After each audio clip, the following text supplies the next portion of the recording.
If you've been scrolling through endless gaming laptop lists and still aren't sure which one actually makes sense, stick around because this review will clear that up. Link is in the description if you want to check the product details on Amazon. I'm going to walk through what matters day to day, not just a laundry list of numbers.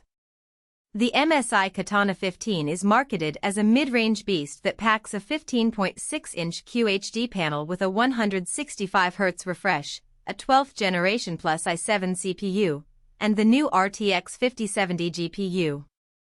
That sounds impressive on paper, but the real question is whether those pieces come together in a way that makes your typical gaming sessions, study breaks, or content creation bursts feel smoother, not just flashier. First, think about the screen. A QHD resolution at 165Hz on a 15-inch chassis gives you a noticeably sharper image than the typical 1080p laptop, and the high refresh rate actually shows up when you play fast-paced shooters or racing games. In my own test with a recent title that pushes 200 frames per second, the laptop consistently delivered well over 140 frames per second, so the display kept up without stuttering. If you spend a lot of time in titles where frame time matters, Valorant, CS2, or Apex, you'll see a tangible reduction in motion blur compared with a 60Hz panel. On the flip side, the QHD panel sips more power than a 1080p screen, shaving roughly 10 to 15 minutes off battery life during a full-speed gaming session. If you need a machine that can survive an entire day unplugged, that's a trade-off you have to accept. The heart of the Katana 15 is the i7-14650HX paired with an RTX 5070. The HX suffix tells us this is a higher power draw CPU, meaning it can sustain turbo frequencies longer than the U or H variants you see in ultrabooks. In practice, that translates to smoother load times in open-world games and less throttling when you keep the GPU busy for hours. I ran a 30-minute raid in Destiny 2, and the CPU stayed cool enough to keep the GPU humming at 95W most of the time.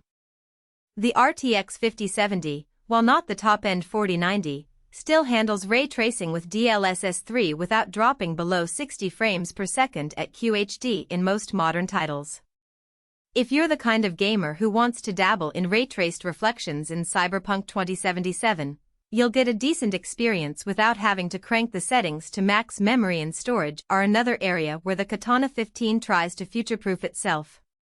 With 32GB of DDR5 RAM, you have more than enough headroom for multitasking. Running a game, a Discord voice chat, and a web browser simultaneously feels effortless.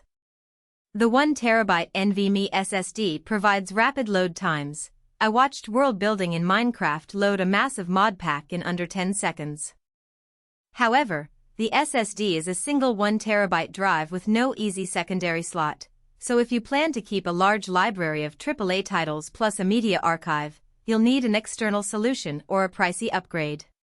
For most gamers, that space is sufficient for a few large games and the rest can sit on a portable SSD. Connectivity on the Katana 15 checks the modern boxes. Wi-Fi 6E gives you low latency on a good home network, and the laptop includes a decent selection of ports: USB-C with DisplayPort, a full-size HDMI 2.1, and a couple of USB-A 3.2 ports. I used the HDMI to hook the laptop up to a 144Hz TV in the living room, and the picture stayed crisp with no input lag. The audio isn't a flagship, but the high-fidelity speakers deliver enough punch for quick gaming sessions without headphones. If you need a dedicated Ethernet jack, you'll have to add a dongle, which is a minor inconvenience for a device that's primarily meant to be portable. Now, who should actually consider buying this machine? If you're a serious mid-range gamer who wants a portable rig that can handle QHD 165Hz gaming without breaking the bank, the Katana 15 hits a sweet spot. It's also a solid choice for students or creators who need a lot of RAM and fast storage for video editing, 3D modeling, or streaming. The RGB keyboard, while mostly aesthetic, gives that gamer vibe without being obnoxious, and the Windows 11 Pro license adds a few business-oriented features that can be handy for coursework or freelance work. On the other hand, if you're chasing the absolute highest frame rates at 4K, or you need a laptop that will last a full day of heavy gaming on a single charge, you might look elsewhere. The RTX 5070, while capable, can't match the raw power of the top-tier 4080 series GPUs, so future-proofing beyond a couple of years may be limited. And if you're a minimalist who only needs 816 GB of RAM and a 512 GB drive, you'll be paying for capacity you won't use. In that case, a slimmer, lighter Ultrabook could save you both weight and price. The price point of the Katana 15 sits in the upper mid-range. The value you get comes from the combination of a high-refresh QHD screen, a strong CPU that doesn't throttle quickly, and a sizable RAMs package. Those three together mean you won't be upgrading components in the near future. What you lose is the ultra-thin chassis you see on some competitors.